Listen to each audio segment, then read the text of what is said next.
Developing the Leader Within podcast, leading beyond limits. Welcome back, everyone. If you haven't subscribed, please do so right now, as it will help getting our show to others and help us get to our next milestone. Make sure to catch us streaming on Roku and Amazon Fire TV on the Purpose Place Network, and catch our exclusive members-only content Going Deeper Within on the Lions Guide Academy. Today, we are speaking with Caroline New. Caroline is a leadership coach and facilitator with more than 30 years in the technology sector, spanning journalism, PR, and communication consulting, and now coaching and leadership development. She began coaching professionally in 2005 and founded Quantum Values a few years later to help technology leaders, executives, and founders lead powerfully, communicate with influence, and build high-performing teams. Her approach combines ontology, ways of being, which I am well acquainted with, neuroscience, behavioral science, and thinking models to help leaders build awareness, expand their leadership range, and sustain performance in complex, fast-changing environments.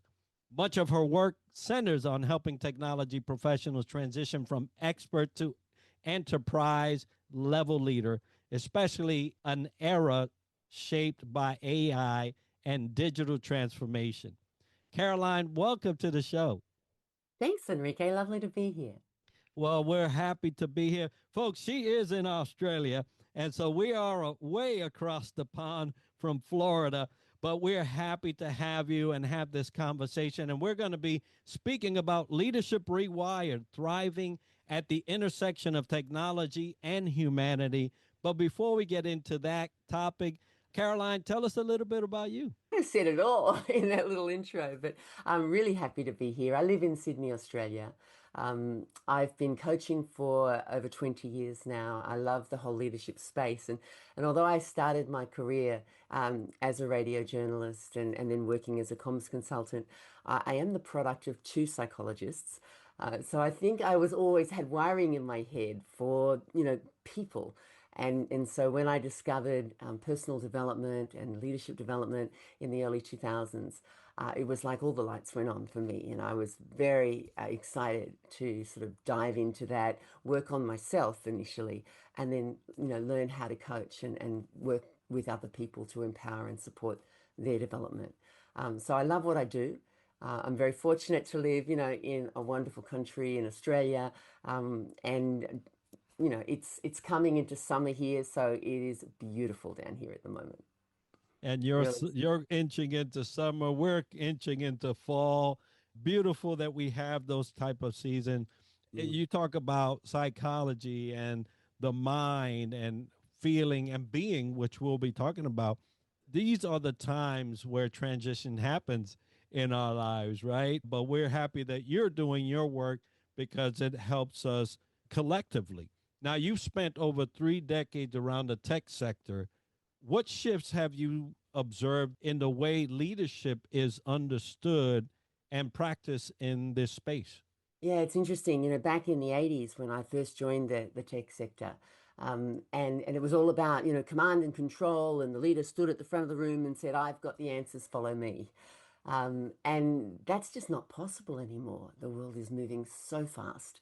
And technology in particular is so dynamic and expanding in so many directions. No one has all the information. No one has all the answers. And so leaders need to really engage in different ways, to think strategically, to inspire their people to step up and to bring out the best in their people, but not to think that they have the answers. I mean, I don't know if you're familiar with the term VUCA, which actually came from the US military back in the 70s. That volatile, uncertain, complex, and ambiguous absolutely describes the world in which we live now. And in that environment where things are moving so quickly, it's helpful just to pause and to go, okay, what's the vision? Where are we heading? How are we going to get there? And then how do we get there together? Not with the leader going, follow me, I've got the answers. But by working collaboratively with their people, bringing out their best, and together moving forward as a team, as a group, as an organization. Yeah, and as you mentioned, bringing out their best. Many leadership programs focus on what leaders do. Why do you start with who they are instead? Well, having coached for so long, I have, yes, absolutely been trained in a whole lot of different approaches, cognitive skills, personality preferences, values, behaviors. The last 6 years, I really jumped into the ontological approach to coaching and learned about ways of being. And for me, that is a deeper way of coaching. Instead of just focusing on this situation or that behavior. And I still bring some of that into my coaching, but now I'm looking at the whole person. I use the being profile, which I know you're familiar with, which allows me to measure, their relationship with awareness, integrity, authenticity, responsibility, commitment, partnership, courage, you know, and really get a sense of who they're being as a person, where their strengths are, where they're able to powerfully access awareness, courage, responsibility, and where they're getting in their own way. I'm actually working with a client later today. It's morning down here in Australia. And so I'm working with a client who has a very unhealthy relationship with courage and assertiveness and confidence. And that shows up in his life as him being constantly in fear that he'll say the wrong thing, that he'll do the wrong thing, shutting himself down, but wanting to do more, wanting to say certain things. So he's in conflict with himself, which, is frustrating and really difficult for him as a leader. And it means that the business isn't getting the best that they could from him. So I'm excited to, help him to polish his relationship with courage so that he actually has more access to different options, to freedom, to power, so that he can say the things he wants to say. And we've already had some conversations about where he doesn't speak up and where he holds himself back and where he shuts himself down. And so, if he's willing to really move into that, and he says he is, so this is good, to really support him to unlock those ways of being, to be able to step forward powerfully, to be able to bring more of himself into the workplace and have the impact that he wants to have and that he can have. And so working ontologically, when I help him improve that relationship with courage, it won't just affect him here, say in the workplace or with this one particular relationship that's challenging. It'll affect him in all areas of his life. He'll have more courage, more assertiveness, more confidence, more freedom, and really able to have a bigger impact in every area of his life. Yeah, I believe it.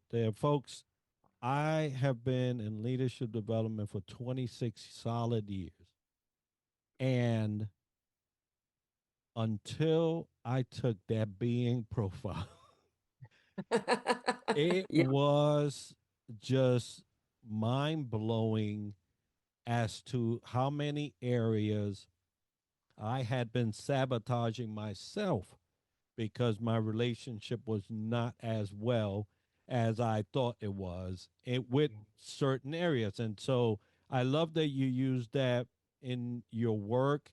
And I encourage those listening and to make sure that we have a link to all of that so that you can explore that and see what Caroline is talking about because it truly transformed the way I am today.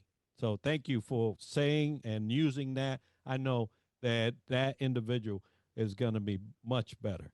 I hope so. He has to do the work, obviously, but I will show up for him 150% if he's willing. So there's a big opportunity on the table for him. Indeed, indeed. Now, as AI continues to reshape how we work, what do you think distinguishes leaders who thrive from those who struggle?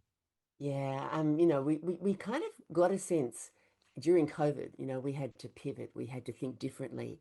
And the leaders who struggle are the ones who are hanging on to old behaviors, old models, who want to keep doing things the way they've always done them. The world is moving too fast, things are changing too quickly, and people who are committed to, no, this is what's worked in the past, so this is how we keep going, they're the dinosaurs who will get left behind. We need to be adaptable. in our thinking, in our behaviors. We need to be innovative and creative. And these are uniquely human qualities, by the way. Like AI's a large language model, or generative AI specifically. And it's a lot of data that it's scraped from across the internet and been fed and trained on. But AI can't create. It can answer your questions. It can give you lots of information. But human beings, we're unique in our ability to create, to connect things in different ways, to brainstorm and get ideas and feed on each other.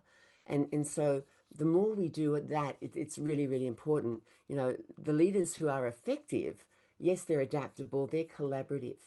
They're not saying, I've got the answers, follow me. They're saying, the answer's in the room. Let's get together. Let's look at the problem from different perspectives. Bring diversity. I know that can be a dirty word in some circles now, but having those different perspectives helps you be more creative, helps you find more effective solutions, to think things through in different ways. So not only it's like, oh, we could do it this way, but also then go, and what are the implications of that? Because it's really important with technology that we don't just follow through what's possible. We actually think about what's beneficial, what's going to help our users have and our customers have a better experience. Leaders need to be courageous, be willing to take risks, within guardrails, to try new things, to fail. And because as humans, we're wired to learn from failure. So if we just keep doing, things we think are going to work, well, we're not actually going to achieve the full possibility of our potential. It's trying things that feel risky, just to some degree at least, allow us to stretch and see what's possible. Leaders today need to bring, to really bring presence and awareness.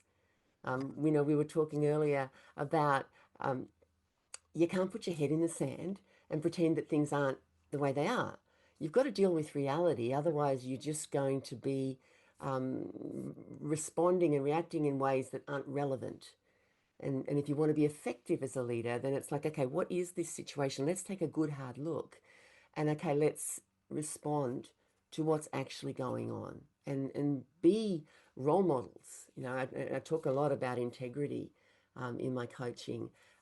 Am I taking responsibility? I talk about being above the line, powerful, proactive, solving problems on the front foot, rather than being below the line where I might be in denial or avoiding or, making excuses or justifying why I haven't done what I said I would do, or why I'm letting someone off the hook. It's really setting things up in my world, identifying what's not working and addressing that. And really making sure that I've got my ducks in a row and I'm being a role model in terms of who I'm being, how I'm using resources, how I'm engaging with people, being respectful, listening more than I'm talking. That's so important these days. And just caring about the impact of what I do. So, technology, as I mentioned before, like you can take it in lots of different directions. But should we, right? If we're caring about the planet, if we're caring about the people, the human beings who inhabit the planet, then there are some ways we shouldn't use technology because it has negative impacts. Mo Gawdat, formerly of Google, wrote a wonderful book called Scary Smart, which was specifically about artificial intelligence and, how we engage with it and how it's being used. And he points out that a significant amount of AI development is going into scams and cybercrime, pornography, gambling. And so we're using technology for things that actually hurt people, as opposed to really looking for, and I know this is happening, but I'd like it to happen to a bigger degree, looking for how we can use technology to make a difference, to improve people's lives, to create more sustainable solutions for the planet. The reason I work in the tech sector, it's not just because I've been in it for 30 plus years. I've chosen to stay in it because I truly believe that technology is going to play a significant role in solving the big problems that we face as a planet. Climate change, inequitable access to food, information, water, education. Technology has a role to play in all of these areas. And I draw on the work of Buckminster Fuller, who's one of my role models, an amazing American man who, was a teacher, a philosopher, an inventor, And he said back in 1983, there's enough food on the planet now to feed everybody. But what we have is a logistics issue, a supply chain issue. And I go, well, technology can solve that. So if we use technology in creative, constructive ways, if we use it to empower people, to support people, then we can make the world a better place. We can solve these problems together. And that's why I do what I do. Yeah, very powerful. And you're so right.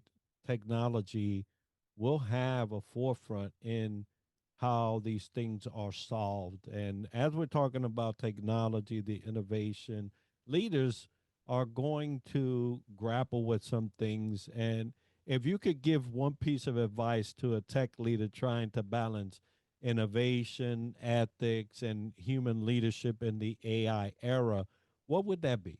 Yeah, interestingly, the thing I'm going to point to has nothing to do with technology. So this is an answer for anybody. Um, but we mentioned the being work, and Ashkan Tashvir is the creator of that work, and he's written 5 books now. The fifth one is about to be launched. But in his first book called Being, he talks about the power of authenticity, and you and I have both seen this in the work we do. There is nothing more powerful than a human being fully authentic. There's nothing more like it just pulls our focus. When I see people who are stepping into their greatness, who are stepping into and taking a risk and really stepping into their potential, that's compelling, right? And there is what, 7 to 8 million of us on the planet, and we're all different. We all have different skills, interests, passions, things that we're here to bring. And my advice to any leader is to be as authentic as you can be. No one else has your experience. No one else has your insights. No one else will say what you will say. No one else will bring what you can bring. And so being willing to trust yourself, to step into and fully express who you are. And you've got to be a professional and appropriate, of course. In context is decisive, but really go, okay, well, what do I have to bring to this situation? What is it I need to say? And to unleash yourself, like just be willing to be present, to be fully available for whatever situation you're in. This is where humanity, human beings, become vastly superior to technology. Yes, technology is a great tool and it should be part of the solution. But when we rely on technology for its own sake, or we rely on technology um, over human beings, we're making a big, big mistake. And my agenda for my clients is not to tell them who to be, but to support them to become the best version of themselves. Because that's something that the world needs. It was Buckminster Fuller. I have a poster up here, and Buckminster Fuller said, he said, never forget that you're one of a kind. Never forget that if there weren't any need for you in all your uniqueness to be on this planet, then you wouldn't be here. And he basically says, you have something to bring, so bring it. You're going to make a difference to the world. If you show up in all your authenticity and all your potential and all your magic, you're going to make a difference that nobody else can make. So be that. Very inspiring. I'm inspired by the myself right Hey, this is now. what you do Right? as well, though. It's just wonderful to hear, and I hope that those listening could take something out of that. It is true. You are one of a kind. We need you to show up authentically and in your fullness because Yeah. that's what we require, right? So That's now, what the world requires. Yeah, to shine. right, shine and shine bright, folks. Now, if you could distill your philosophy of leadership growth into one key insight, what would it That's be? that's such a tough question. Um, I guess one of my this can I have two? Is that okay? There, Yes, there are yes. two sort of mantras, or maybe three. Um, Look, I think the most important thing that a leader can do is grow other leaders. To do themselves out of a job or create space for them to step up and do the bigger job. But to grow the people and inspire the people who they're leading to, to develop themselves, to take on bigger work, to take those risks, and to stretch and grow. because as we build capability in those around us, we get to do more. One of the biggest challenges I see in the clients that I work with, who are chief information officers, chief technology officers, heads of IT across different organizations and government, and they earn their stripes by having technical knowledge, having technical expertise, being the expert. But when they're elevated because of their expertise into leadership roles, it's suddenly now you're no longer the individual contributor. It's your job to deliver through your people. And the best way we can do that is by growing our people and building their capability and their capacity and growing their leadership so that the people are operating effectively and having an impact and delivering at a high performance level. So you're building a high performing team. And so, taking the focus off yourselves and what you're now doing and putting it on your people and creating opportunities for them to shine and giving them the credit and the appreciation and the recognition. The best leaders that I know of are servant leaders. They guide, they shepherd, they support, they empower, and then they step back and shine the light on their people and the work that they've done, and they give the recognition and the applause to them. So I guess if that's the key thing, that's probably it. There are other things I could say, but yeah, that's probably where I'll stay. Well, that's very profound, and I know that a lot of leaders are looking for insights like that. What can I do to get over this hurdle that I keep facing? We mentioned the being profile. The being profile is one of those tools that I just love, and I wish every leader had an opportunity to go through that, and definitely we'll have a link for folks to visit that. But it is an amazing thing to come head on in the mirror and see you for who you are and how you're showing up, and realize that sometimes it's us. It is us. Yeah, there's a lot of impact around the world, but sometimes it is us. And when we deal with us, we can, we won't have those obstacles anymore, and we can deal better with the world. Now, Mm. Caroline, what do you have coming up, and where can the viewer or the listener follow you or support you? No, thank you. So my website is quantumvalues.com. LinkedIn is a place where I do a lot of posts. So I'd love for people to connect with me on LinkedIn, see my content, watch my videos, reach out. And I was just thinking, and this is a spur of the moment thing, and if it's okay, I would love to offer 3 people who see me on this podcast a free being profile and 2-hour debrief if they'd like. So the first 3 people who just go, hey, I saw you on Developing the Leader Within, and you've offered this free profile, and I will happily give that to 3 people. I'd like them to be in tech because that's my space, but they don't have to be. This is just something I'm choosing to do. So if that's okay to offer that, then yeah. And I'm currently piloting a new group coaching program in addition to my one-on-one work, and I'm going to be rolling that out across 2026 as a follow-up cohort. So that might be a fun way to play in my space as well. My email address is caroline@quantumvalues.com. That's the easiest way to get hold of me. Folks, we'll have all of that as links on the video, definitely in the show notes. And I'm going to tell you right now, those 3 profiles, whoever gets those 3 profiles, you will never be the same. I'll tell you from experience, and Caroline will probably attest to that. Once you get that done and you get a debrief like Caroline will provide you, oh my goodness. So you're in for a treat, and I hope that those 3 individuals that do get that profile review, let me know how it went. I'll tell you that. Absolutely. It's going to be great. Today's episode is sponsored by the Global Trends Magazine, the Outlier Project, Fantail Services, Ascend Meditations, and Chop AI. And if you've enjoyed this episode and learned something interesting about the topic covered today, as I have, make sure to like, share, and subscribe, and let us know by leaving a comment, and tune in next week for another episode where we dissect leadership from another angle. And as we like to end the show, success to you.